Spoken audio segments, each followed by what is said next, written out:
Panorama group, जो सोचता है वो करता है। आपके अपने सपनों का आशियाना। रघुवर दास ने ओडिशा के राज्यपाल पद से इस्तीफा दे दिया है। 69 साल के रघुवर दास हैं इस वक्त, यानी कि भाजपा के 75 साल के रिटायरमेंट के पैरामीटर पे वे खरे उतरते हैं। अभी 6 साल उनकी सियासी सक्रियता भी बाकी है। उनका रिपोर्ट कार्ड भी डिस्टिंक्शन मार्क के करीब रहा है। सियासी चर्चाओं में एक बात जो रघुवर दास के पक्ष में मजबूती से खड़ी है, यह है कि भाजपा में उन्हें जब जब जहां चाहा वहां तैनात कर दिया। उन्होंने बेझिझक उसे स्वीकार भी किया और खुद को साबित भी किया। केवल 2019 के झारखंड विधानसभा चुनाव में वो चूक गए।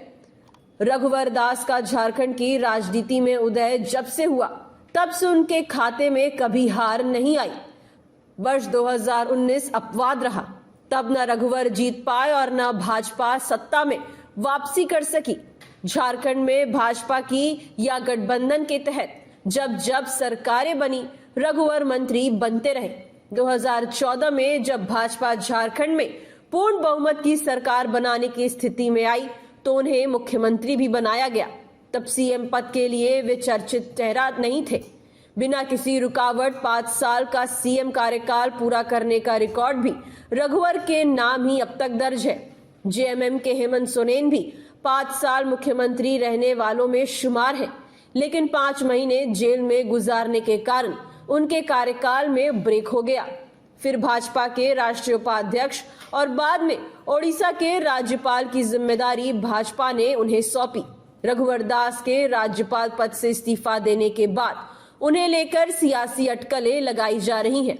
भाजपा ने 2024 में बाबूलाल मरांडी को झारखंड की कमान सौंपकर 2019 की स्थिति में सुधार लाने की कोशिश भी की, पर वे असफल हो गए। रघुवर दास इस साल हुए विधानसभा चुनाव में ही वापसी की तैयारी में थे, लेकिन भाजपा ने उन्हें मौका नहीं दिया। रघुवर की बहू उनकी पारंपरिक सीट से लड़ी और जीत गई। अब रघुवर के सियासी भविष्य को लेकर अटकलों का बाजार गर्म हो गया है।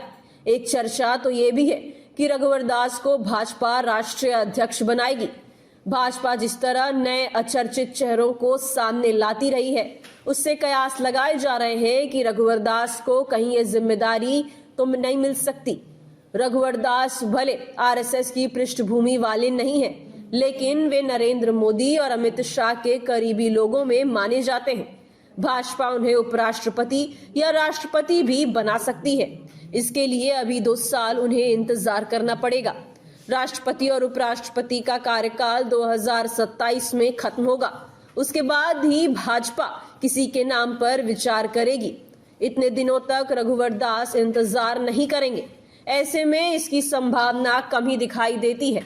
इस साल विधानसभा चुनाव में भाजपा की शिकस्त के बाद झारखंड को लेकर पार्टी की चिंता बढ़ गई है। पार्टी ने प्रदेश नेतृत्व में बदलाव की बात भी कही है। संभव है कि मरांडी को भाजपा विधानसभा में नेता प्रतिपक्ष बनाए और रघुवर को झारखंड की कमान दे दे। रघुवर दास की रुचि को देखते हुए उन्हें प्रदेश की कमान भी सौंपी जा सकती है। Bureau report, city post live.